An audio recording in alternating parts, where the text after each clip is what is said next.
From a nutrition perspective, are you a dietitian? Are you a nutritionist?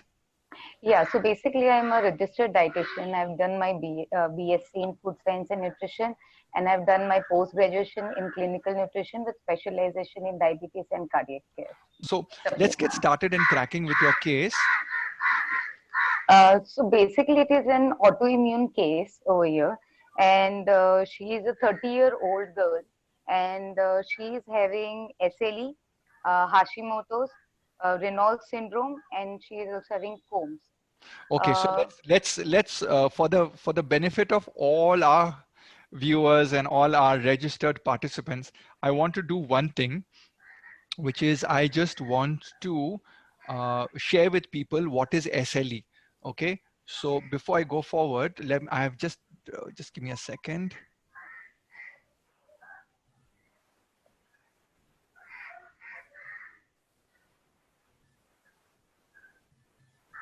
Yeah.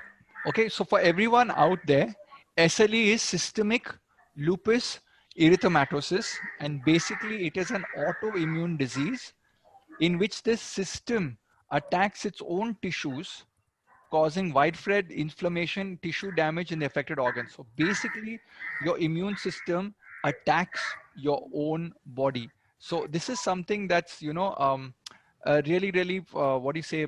It's like funny, like how can your own immune system attack you? So it's called SLE. The second one is called Hashimoto's hypothyroidism. So Mithika, can you tell us what is Hashimoto's hypothyroidism? It is when your, immune cells are attacking your thyroid glands, and because of that, your thyroid hormone is not getting secreted, and because of that, you will have metabolic problems. So it leads to hypothyroidism. General treatment will include, giving steroids to suppress your immunity. Along with that, they also give you thyroid medication to improve your, thyroid function, basically. Everybody please note, she has said steroids is given for the therapy. So I want everybody in the 300 that are attending today listening in. Okay, so we have understood that one, we have got SLE attacking my body. We have got Hashimoto's attacking my thyroid. Then we have Combs. Combs over here, the definition is an autoimmune hemolytic anemia. So basically there's a World War III going on inside this woman's body where her own immune system is attacking her. Correct? True, absolutely, absolutely. Okay, so everyone's understood that. So what we're going to do, Mikita, we are going to go to the last one, which is Raynaud's disease. I think you would have been smiling yesterday when I talked about this. Right. Because you were like, oh wow, I can use arginine, right? Because I also had a Raynaud's case long time ago, and we were like, trying to figure out how do we work on it. So basically, we are thinking that there's an overlap of all of these diagnoses. Okay, so let me come back to the case now. So I wanted everyone to understand, because there are a lot of students and new dietitians who may not have had the technicality of this case. So we go to the next one. Is her goals are what? Holistic health, improve concentration, improve energy levels, and manage fatigue, correct? Yes, that's right. Okay, so you have taken her measurements. She's about 55 kgs. So in my mind, let's say you're discussing the supplement strategy with me. I've never met the lady. You're presenting the case to me. So I'm like, okay, she's about that tall, 55. Oh, she's not a fatty bumbalati lady. She's got a good figure and everything. So right. There's no physical deformity in her body. True. Right? Absolutely. Okay. So then we go forward, and now you've given me the list of symptoms. Okay. Right. So can you, for the entire audience, just walk through the 9 symptoms? Just tell us what are the 9 symptoms? So on and off, she'll be having body rash. That is because of her SLE. Though she is having steroids, but then too there are, episodes like once or twice in a week that she'll be having body rash. Apart from that, there is joint pain. So when there's an issue, the gut is not absorbing enough of calcium, there's blood destruction, blah, blah, blah, blah, all of things. But the biggest learning that I can give everyone in this case, the biggest learning that I can give it, everyone's going inflammation, go gluten-free. Learn to step out of the case and look at it from above. There is a trigger. There is a triggers. Something in this lady is causing a trigger to have these cascade reactions.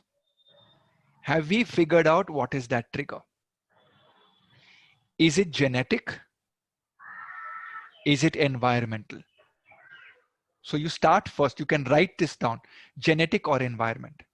If it is genetic, certain of people have the autoimmune genes built into them where it fails at a certain age. You can then only manage the condition. But what if it is not genetic? What if the trigger is environmental? So let us break down environment. What comes in environment, Mithika? Surroundings, your air. Air, yeah. Maybe the food that she is consuming might be a trigger. Food, water, Water. psychosomatic stuff, khandan, all of that stuff. Right. So these are going to be the triggers, right? What But do we? I think so. There would be. Sorry to. No, please go ahead. Please interrupt. So I think so. There is also some amount of genetic, thing which is there because her father died because of lung fibrosis, Good, and good, it very was good. because of autoimmune. It was autoimmune. Apart from that, her father's sister, she was also having autoimmune arthritis. So I guess there is some gene which is there, which is Okay. obviously predominant, and in her case it is SLE. Okay. Now, imagine you're the captain of the team. You have genetic and you have environment, right? Genetic you can't control, but environment you can control. So even if somebody has genetic, the environment can still contribute to triggers. So your job is to shut off the pipeline. Let's say there are two pipelines going into the sea. One pipeline is throwing switch, one pipeline is throwing oil. Both are contaminating the sea. You can't control the pipeline of the genetics, Right. but you can control the pipeline of environment. So here's the $1 million question is, you said correctly, food I think can be a trigger, and many people have said food, allergy, inflammation,